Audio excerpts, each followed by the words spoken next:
citoyens des républiques populaires de Donetsk et de Luhansk, les habitants des régions de Kherson et de Zaporizhia, les députés de la Douma, les sénateurs de la Fédération de Russie.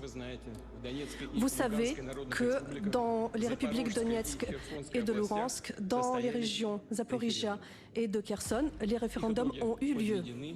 Les résultats sont déjà connus. Leur vie dans le combat, lors de la opération spéciale russe, ce sont des héros. Les héros de la Grande Russie. On va honorer leur mémoire par une minute de silence.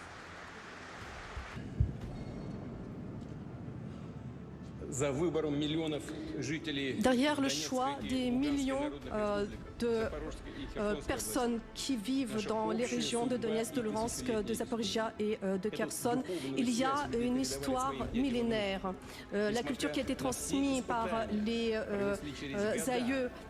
Et malgré les épreuves, ces personnes-là ont porté leur amour pour la Russie et ce sentiment, personne ne pourra le supprimer. C'est pour ça que les personnes âgées et les catastrophes nationales, comme après la Révolution, les frontières des républiques ont été redéfinies, c'est ainsi les représentants soviétiques en 1991, ont détruit notre grand pays. Ils ont mis juste... mais il n'y a rien de plus fort que la volonté des millions de peuples, de personnes qui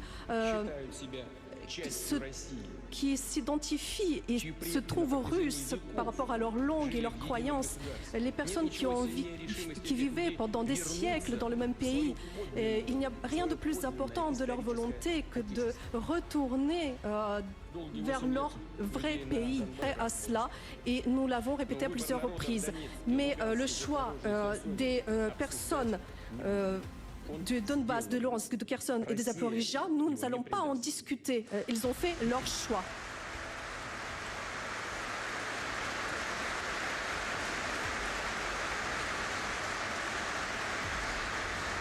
Nous allons défendre nos terres par tous les moyens que nous avons et nous ferons tout pour garantir la sécurité de notre peuple.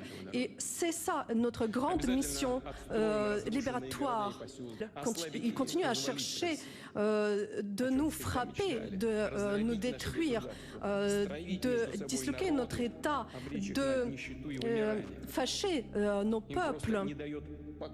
Ils ne peuvent pas rester tranquilles en sachant qu'il y a un grand pays qui existe avec des ressources, avec un peuple qui ne vivra jamais selon les règles qui ne sont pas les siennes. Et c'est bien l'Occident qui a piétiné le principe d'inviolabilité des frontières et maintenant décide qui a droit, quel peuple a droit à détermination de soi-même, de disposer de soi-même et qui non. Eh bien, voilà.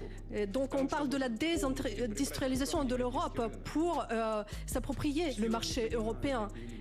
Les élites comprennent tout. Les élites européennes comprennent tout, mais ils préfèrent de servir les intérêts des autres. C'est même plus les vassaux, c'est les traîtres de leur peuple. Mais bon, laissons-les. En fait, c'est la Russie, la source de tous vos malheurs. Ce que je veux souligner, c'est qu'il y a toutes les raisons de croire que les élites occidentales ne vont pas trouver de sortie de crise alimentaire et d'autres crises qui sont de leur faute. Parce que c'est le résultat de leur politique depuis des années qui ont commencé bien avant l'opération spéciale en Ukraine et dans le Donbass. Mais il m'adressait à tous les citoyens du pays, pas seulement aux collègues qui sont présents dans la salle, à tous les citoyens russes. Est-ce que nous voulons que dans notre pays, en Russie, au lieu d'avoir une maman et un papa, il y ait juste un parent numéro numéro 1 par un numéro 2. On n'est pas fou. Est-ce que nous voulons que dans nos écoles, à partir de l'école primaire, on apprenne la dégradation et l'extinction est-ce que nous voulons qu'on leur dise qu'à part un homme et une femme, il y a d'autres genres et qu'on leur propose des opérations de changement de sexe?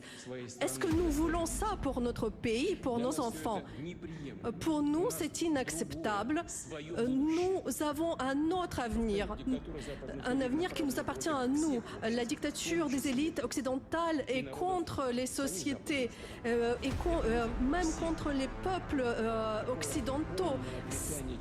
La négation d'un par les mots d'un très grand patriote, Alexandre Ilyin. Si j'estime que ma patrie, c'est la Russie, ça veut dire que j'aime en russe, que je pense en russe, que je chante en russe et je parle russe, que je crois en force spirituelle du peuple russe et son esprit national, c'est mon esprit, son destin, c'est mon destin. Ses souffrances, et c'est ma douleur, et sa prospérité, c'est ma joie. Voilà